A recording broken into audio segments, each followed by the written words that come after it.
Morning. So much to talk about this morning. Let's talk first of all about the fuel crisis before we talk about what Labour is talking about tax today. Your boss, Rachel Reeves, the Shadow Chancellor.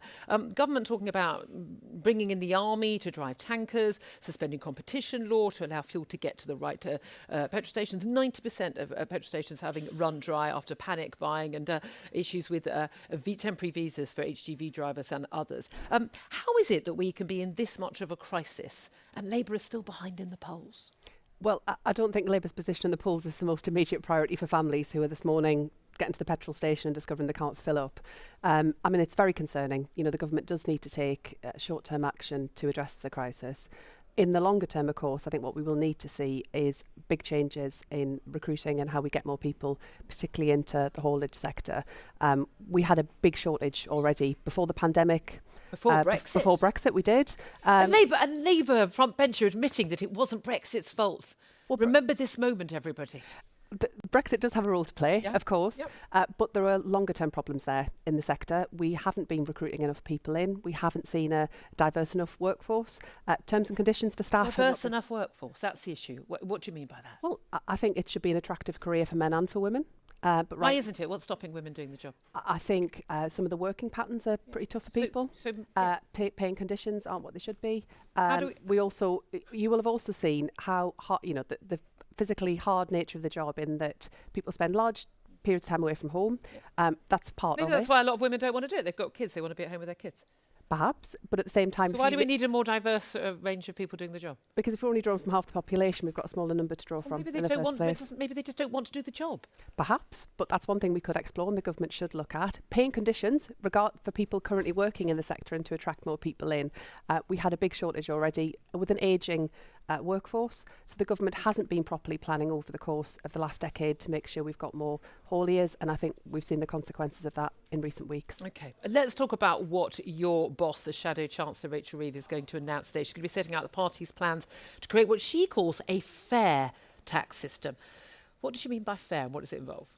So it means making sure that the burden of taxation falls more evenly across different groups. We've already set out how we think those with the broader shoulder should contribute more. So Rachel announced earlier last week about the closing of the loophole for private equity. But we're also saying today that we want to see greater support for businesses and for the high street too. So we would freeze business rates, cut them for small businesses, and in the long term bring forward a different system altogether of business taxation, because it just hasn't kept pace with the changes that we've seen in the economy between bricks and mortar and online. And we've been talking about that a lot on talkRADIO in recent years, that a lot of the other high street stores, they're being hit by high rents, high business rates, lots of issues, and meanwhile they're being overtaken by tech who can undercut them. Of course, taxes go down for those businesses, but taxes will have to go up somewhere. You have to get that money from somewhere.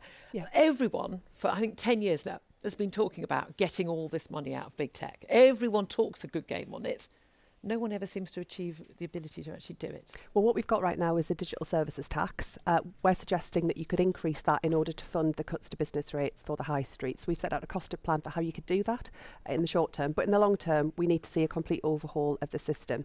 I think we've seen during the pandemic just how much people really value high street family-run firms and really want to see thriving high streets. So this is Labour's plan to make sure that's a reality. And you're looking at a full review of tax breaks as well. We have one of the most complicated tax systems in the world. I mean, you pilot the high of this studio set and you still wouldn't get to the top of all the tax detail. Includes, also made the headlines yesterday, ending the charitable status of private schools so that they get charged, I think, business rates and VAT 20%. So that would go on the school fees, making £1.7 billion.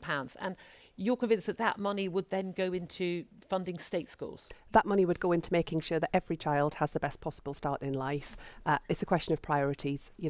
We've had really, children and young people have faced a very difficult time during the pandemic. We haven't seen a proper catch-up plan from the government around that. But in the longer term, what we also need to make sure is that we support education for all children right across the country. I'm just intrigued by how many parents do you think will just be priced out of the incredibly ridiculously expensive private school market at that point, move into the state school system, and then you'll be having to provide places for them in the state school system, and you're not getting that extra 20% VAT on their school fees. Have you actually worked out the number of parents who will then opt out of private schools? Have you got that number?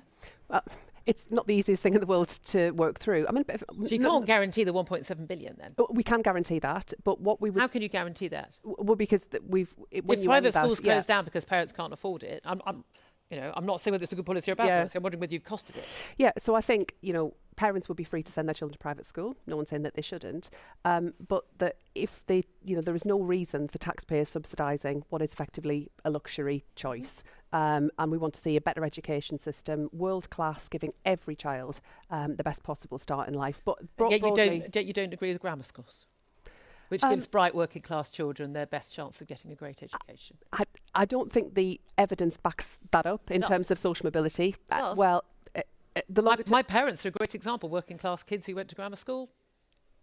I would say that was anecdote rather than longer term data. Social mobility has gone down since we don't have so many grammar schools available to. I'm afraid all the evidence I've seen doesn't support that. Well, then you've not looked at all the evidence. Okay. With due respect. Let's talk about what's happened at the conference so far, though, because while we've had events happening in the conference hall, and we've got announcements like today, even things like the vote last night to push through Keir Starmer's changes in the leadership election battles. So that would look at, was it a 20%? Of the MPs would have to vote for a candidate before they'd be able to get onto the ballot where party members stand. Just before we move on from that, what do you think that will change? Is that basically as simple as we just don't want another Jeremy Corbyn getting onto the ballot? Because if you let Labour Party members have a say, they'll vote for the Socialist. No, I mean, our Labour Party members are brilliant people, and I spend a lot of time speaking to my local members.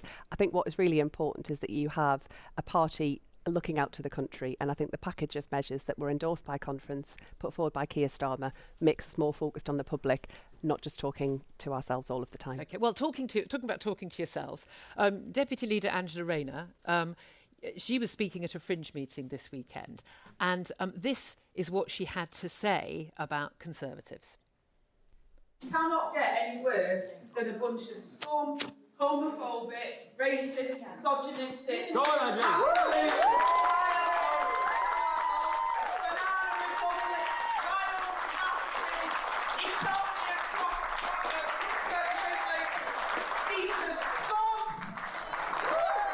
Right, obviously, that went down very, very well in the room. You're looking very uncomfortable hearing that. I'm afraid I couldn't hear it. But apologies. You know a bunch of scum, homophobic, racist, misogynistic, Etonian piece of scum. Angela Rayner's defended using this language, saying it's working class, northern slang. It's perfectly reasonable. Refused to apologise. How do you think that's going to appeal to ordinary floating voters? Well, it's not the choice of words that I would prefer. It's not something I'd say. I think, you will have seen here at conference that passions can run pretty high, and people can be lost in the moment. But I'm not, that's not how I choose to express myself. Do you think that the Tory ministers are a bunch of scum?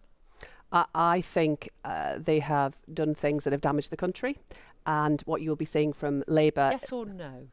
I don't like that kind of language, personally. Do you think that Tory ministers are a bunch of scum? No. No. Do you think that Angela Rayner should apologise? I think Angela has said that she'll apologise when Boris Johnson apologises for his very choice language that I think was also inappropriate. So I understand her point of view. So two rights make a wrong? No. Two wrongs make a right, even, yes. No. Whether people apologise is a matter for them. I can't. It's not for me to say to Angela what she should or shouldn't do. Personally, it's not how I express myself, and that's all I can add, really. Given there's been so much talk in recent years about abuse levelled at politicians, particularly at women politicians, and Angela Rayner herself has called for people, to tone down that abuse, and I've seen some of the stuff that she gets, Diane Abbott and others, and really, not just criticism of them and what they say and what they stand for, but actually them as people. It's a bit rich for her to complain about that if she's referring to Tory ministers as a bunch of scum, isn't it? I don't like that kind of language. I don't like it when it's directed to people, and I wouldn't choose to use it. That's all I can say. Would you choose to use the language of Rosie Duffield, your fellow female Labour MP? She's not at conference because she's scared of the threats that she's had for being accused of being transphobic, for saying this: only women have a cervix. Keir Starmer, your Labour leader, asked yesterday on Andrew Marr's show, is it transphobic to say only women have a cervix? To which he replied, It is something that shouldn't be said. It is not right. Do you agree? I think going back to the discussion that we've just been having as well, I think it's really important that we exercise care in the language that we use. There can be no justification, however, for the abuse that Rosie has experienced. I'm very sorry that she's not here, because nobody should feel intimidated in that way. Like Rosie, I've received that kind of abuse as well. I'm not sure that reducing the debate and discussion in this area to slogans and Is it a choice of slogan, language in only that women way. have a cervix? Is that a slogan, or is that a statement of biological fact? I'm not sure it advances the debate, and I find it quite troubling sometimes that much of it becomes very unpleasant and abusive and toxic in a way where I think we all should discuss these issues, and we should discuss the fact that trans people face unacceptable discrimination. What's that got to do with only women have a cervix? I'm wearing a T-shirt here. Woman, noun, adult, human, female. Is it transphobic to say that? I think you're entitled to express your opinion. Is it transphobic to have that wear this T-shirt then? I've already been called a transphobe at this party conference. I don't think levelling terms at people necessarily advances a wider respectful discussion. So I wouldn't choose to put a label on people in that way. I don't think it helps. I don't think it helps us to discuss what can be quite a polarising discussion. And I think clearly there are a wide range of issues to take into consideration, but I think reducing it to that kind of language, I don't think gets us anywhere. I just want to clarify. You don't think that an awful lot of people listening right now, potential voters, particularly those red wall seats that you lost at the last election, are desperate to get back, and frankly you won't be in power unless you get them back. You don't think a lot of those voters, not just the dads worried about their daughters never winning in sport ever again because trans women could be beating them in every sport, but the mums worried about their kids going into changing rooms where there are no longer safe spaces for women and girls, and just the wiping out of the existence of women as anything other than a figment of men's imagination. You don't think that those voters will be absolutely turned off by a Labour leader who thinks that the statement "only women have a cervix" is something that shouldn't be said? I think it's right that we discuss all of this. Of course I do. I think voters will also be concerned about the fact that they're about to see a £20 a week cut to the universal credit, and that applies to millions of families. The fact that government's hiking up their national insurance, that energy prices are rising, that the cost of the weekly shop's going up. I think there's a lot that voters are concerned about right now. All right. Thank you very much for joining us. Bridget Phillipson, who's Shadow Chief Secretary to the Treasury. Appreciate your time.